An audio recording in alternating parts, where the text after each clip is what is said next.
Sahabat yang dirahmati Allah Subhanahu wa Ta'ala, Umar bin Khattab pernah bercerita kepada Nabi Sallallahu Alaihi Wasallam, "Ya Rasulullah,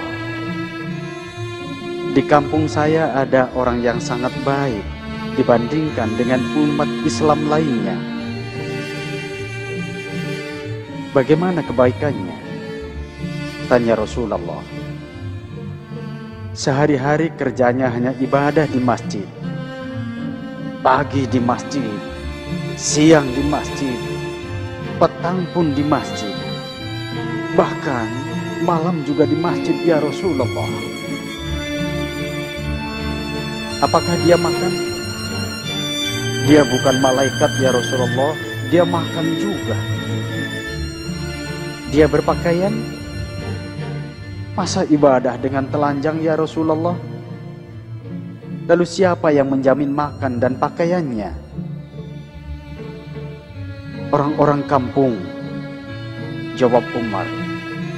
"Kalau begitu, orang-orang kampunglah yang lebih baik daripada orang yang kau anggap amat baik itu, Umar," jawab Rasulullah Sallallahu Alaihi Wasallam dengan tegas.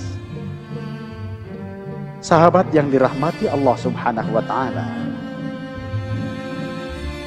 pada saat yang berbeda, 3 orang sahabat mendatangi istri-istri Rasulullah Sallallahu Alaihi Wasallam dan menanyakan bagaimana cara ibadah Nabi. Setelah dijelaskan bahwa Nabi beribadah dengan sangat tekun, ketiga sahabat itu berikrar, Nabi saja yang sudah terbebas dari dosa, digaransi dosanya diampuni oleh Allah Subhanahu wa Ta'ala, beribadahnya sangat sungguh-sungguh, apalagi kita yang banyak dosa. Maka salah seorang bersumpah, "Kalau begitu, saya akan sembahyang terus dan tidak akan pernah tidur." Yang lainnya bersumpah, "Saya akan berpuasa terus tanpa berbuka." Lalu yang ketiga berjanji, "Saya akan beribadah terus dan tidak akan pernah menikah atau beristri." Sahabat yang dirahmati Allah, sumpah ketiga sahabat ini didengar oleh Nabi Sallallahu Alaihi Wasallam. Mereka dipanggil dan diberi nasihat. "Aku ini lebih takut kepada Allah dibandingkan dengan kalian. Tapi aku sembahyang dan aku juga tidur. Aku berpuasa dan aku juga berbuka. Serta aku mempunyai istri, menikah."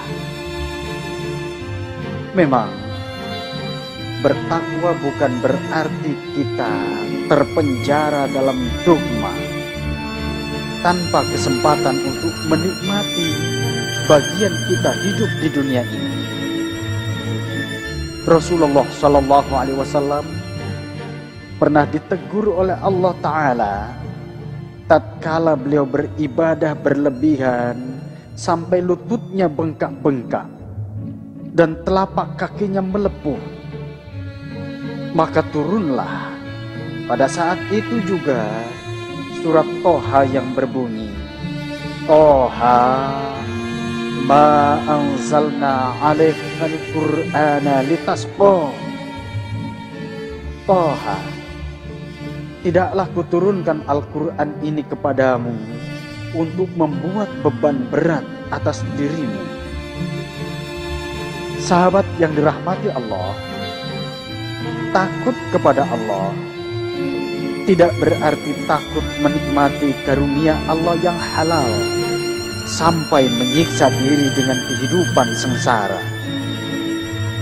Kita boleh bersimpati kepada kemiskinan dengan cara hidup sesederhana mungkin.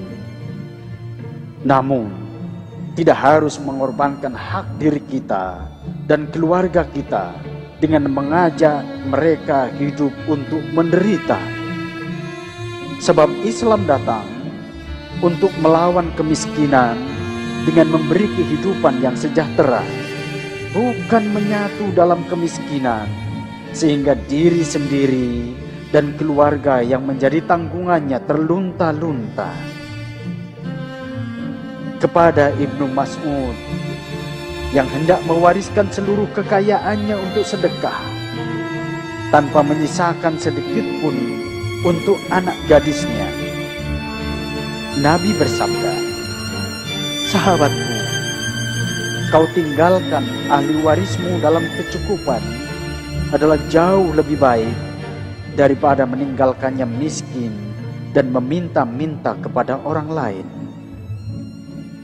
Pernah seorang sahabat mengirimkan istrinya untuk bertanya kepada istri Nabi Ummu Salamah bagaimana mencium istrinya, hukumnya ketika sedang dalam keadaan berpuasa.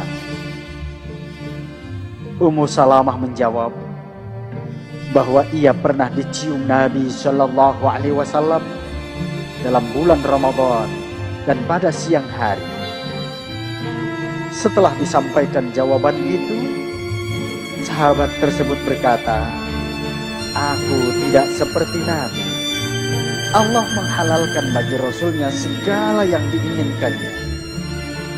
Sahabat yang dirahmati Allah Subhanahu wa Ta'ala, Rasulullah menegur, apa yang menjadi kewajiban Rasulullah belum tentu menjadi kewajiban umatnya. Tetapi apa yang menjadi hak Rasulullah adalah juga hak umatnya, kecuali apabila ada batasan. Sebab aku justru lebih takut kepada Allah daripada kalian semua.